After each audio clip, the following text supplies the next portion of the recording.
Вось так уручную, але на гэты раз па фінскай тэхналогіі, калі саджанцы пераносяцца ў глебу разам з зямлёй, вялася пасадка хваінак, якія толькі праз 50 гадоў стануць сапраўдным лесам. Хаця па новай тэхналогіі выкарыстоўваць драўніну можна будзе ўжо праз 30 гадоў. По Брестской области это у нас уже проходит именно акции по посадке леса. Это у нас проходит уже 7-я акция. До этого они уже проходили у нас и в районных городах и центрах. Но в основном, конечно, направлено на то, чтобы высадить зеленые насаждения побольше населенных пунктов. Потому что все-таки там и автомобили, и загазованность, побольше, там нужно больше зеленых насаждений, дабы воздух был чище. Увесь пасадачны матэрыял свой з гэтага ж лясніцтва.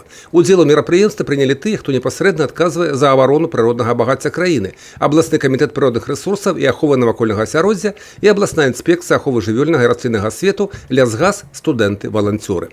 Сначала вырубка, потом очистка лесосеки, пахота, прогоняются борозды и непосредственно уже посадка леса осуществляется.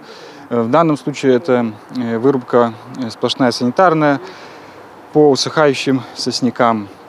Основная порода здесь произрастала сосна, и также будет заложено здесь сосновое насаждение.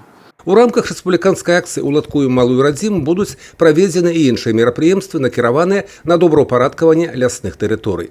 Если брать на территории лесного фонда, значит посадки проводятся либо на тех рубках, которые сплошные прошли, то есть подготовка почвы происходит, мы видим борозны есть, и здесь высаживается, будем говорить, порода та, которая в основном здесь раньше и произрастала. Если мы берем населенные пункты, значит населенным пунктом предусматривается посадка планами озеленения. Усяго з пачатку года в обласці ўжо высаджана маладых дрэў на плошчы звыш 5000 гектараў.